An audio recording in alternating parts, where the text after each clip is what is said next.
Hi everyone, Facebook Live, Trish, leadyourlifestyle.com. And overnight I received some very, very sad news from the UK, and my second cousin passed away.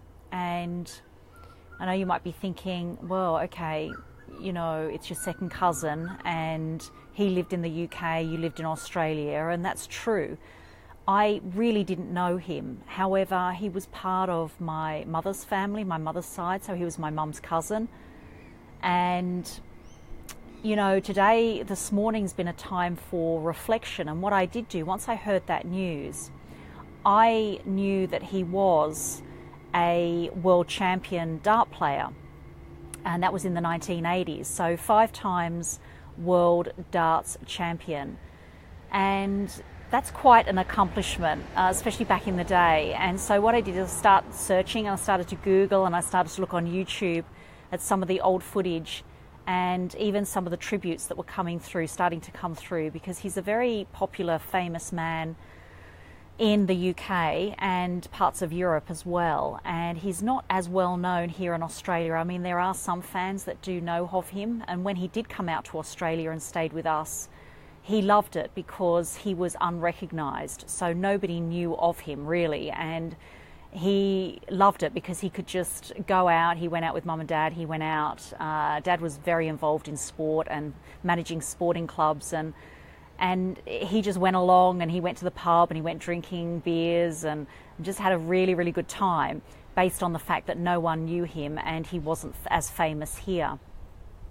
Anyway, it was quite moving. I went on and listened to... He actually passed away just before or during a darts tournament in Liverpool in the UK, and they were visibly upset by it. The players at the end of their competition, you know, were visibly emotional. And then the crowd broke out. There was thousands of them that were singing to his name, and you know, they had a picture of him on the big screen, Eric Bristow MBE, because he actually got an award from the Queen. And I think, wow, what a legacy to leave behind. Now, keep in mind, he was quite controversial. He said some controversial things, and I think because he spoke his mind, as they say on the news. I've been listening to reports, I've listened to his interviews, and he does speak his mind. He says it as it is. And I thought, wow, he's very, very authentic, very real. Hi, Mary, great to see you here watching. He's very real, he's very authentic, and he does say it as it is. And I thought that's very powerful, and I think maybe a lesson for me to learn, maybe not from him directly, but again, it's about authenticity and being true and being real. And at the end of the day, when you saw thousands of fans singing his name in this auditorium, you know, it just makes you wonder, is that what people want? Do people want real? Do they want authentic? Even though sometimes it might be controversial, even though it might be things that people might not necessarily agree with. However, he was definitely showing his authenticity when he did speak out and when he did, you know, express his views. So there are mixed emotions about him, but it was very clear and very evident on the tribute. I think it was on Sky News Sports or Sky Sports in the UK, and it was very evident that these fans were quite emotionally touched by him and impacted by him, because a lot of them grew up with him and with his presence, and the fact that he won 5 world championships is quite an incredible feat in itself. On that, one of the things that he did say, because back then they got paid very little for the tournaments that they won, there wasn't a lot of money in it. And I was listening to his interview, and he said to the interviewer, you know, I would do those tournaments if they paid me nothing. If there was no money involved, as long as I was doing what I love doing, I'm good with that. I would just keep playing and playing darts for as long as I wanted to. And he said, you know, it's pretty special. He was traveling the world and getting paid for throwing 3 darts at a board, getting paid to do that, to travel the world from 17 years of age through to 30. And he said, how lucky was I? And at the end of the day, it wasn't about the money. It was just about the achievement, about the recognition, and about doing what he loved doing. And it was all about mixing with the people, because I think it was at the age of 30 that he actually got a mindset issue, and I don't remember exactly what it was, but it was the fact that he could never, he got to a stage where he couldn't release a dart. So he would come back for the shot, and then he could never release it. So it was a psychological issue with throwing of darts, and he was never the same with respect to his tournaments. And he remembers saying that as long as he was involved with the sport, as long as he was still involved with something that he loved doing, that was the most important thing to him.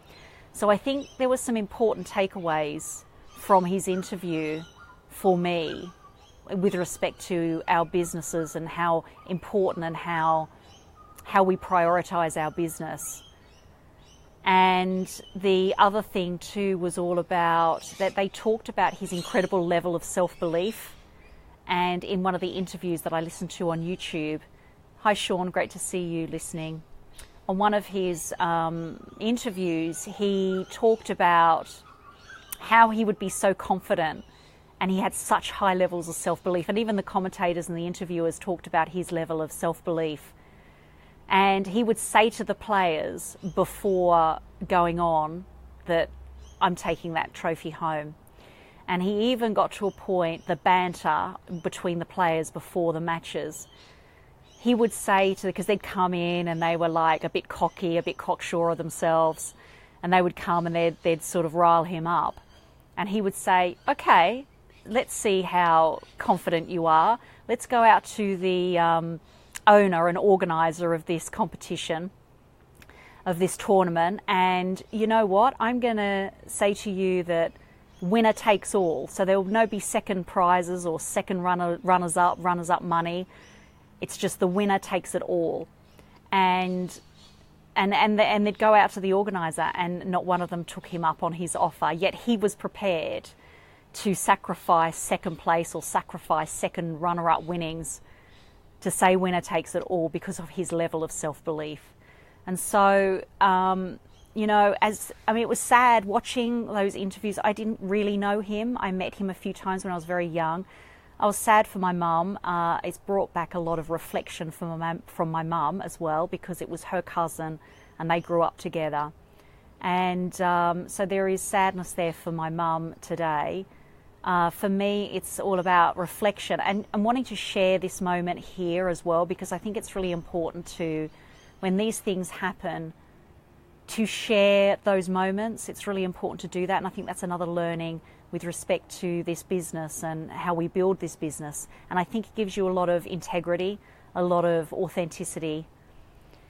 And with Eric Bristow, his name was Eric Bristow, the Crafty Cockney, they used to call him, even though he was very controversial with some of the things he stated, you could always say that he was pretty authentic and maybe even kept his integrity intact because of that authenticity. So, hi Suzanne, great to see you here. So I think it's really important to, with respect to anyone that's building a business or to anyone that's reflecting on what they're doing in life. The other thing that really stood out for me as well was the fact he was only 60 years of age. I mean, that's incredibly young. I mean, I'm 51, and that gets you reflecting on, where are you now and where do you want to be? And if you want to get there, you better do it pretty damn quickly. And I think that moments like these, when things like this happen in the family, I think it does make you reflect, and it does make you think, gee whiz, if I want to get something done in life, I need to take some action. I need to get this done, and I need to see it to the finish line and have that level of self-belief like he did, to win 5 world championships, to have that level of self-belief in yourself and know that you're going to win, you're going to do it, you're going to achieve those results. Hi Lois. And you're going to achieve those results regardless, no matter what. And he was doing something that he absolutely loved. And he did that right through to the end. So at that auditorium in Liverpool in the UK, he was there to host or to help compare a darts tournament, and that's where he had a heart attack there. And he passed away at the hospital. So very sad. However, I believe if you asked him, you know, how would it be what would be the day, you know, when it all ended, I would imagine he would say very quickly and doing what he loved doing, and that's what happened. So I hope for you guys out there, fulfilling your dreams and doing what it is that you love is the most important priority in your life at the moment, and really taking stock of where are you now and how long do you have? You know, what time do you have on this planet to make that impact and to get what it is that you want to get done, or even if it's to reflect back and look at relationships and, you know, look at things where you have unfinished conversations, unfinished things said. I think the biggest regret for me out of this situation was going back to the UK in February of this year and not reaching out to him. That was a bit disappointing. I'm a little sad that I did that. However, things are presented to us for different reasons, and I'm just grateful that he was connected to our family. He was part of our family, and I can see some of the determination and the self-belief and the persistence and the perseverance in him. I can definitely see in myself and my daughter. So that's my share today. It's a bit difficult to see that phone screen. Yes, Lois, thank you for that. Thank you. I just wanted to share and reflect this morning based on that. I mean, all morning I've actually been listening to his interviews and just listening to those tributes last night on YouTube. It's really moving and really powerful and emotional and great for reflection and great for us to really say to ourselves, get a move on. You know, whatever it is that we want to do, let's just get a move on and just get it done. So that's my share here this morning on a sad day, but a day for reflection. And that's for everyone as well, a time for reflection. Bye, everyone.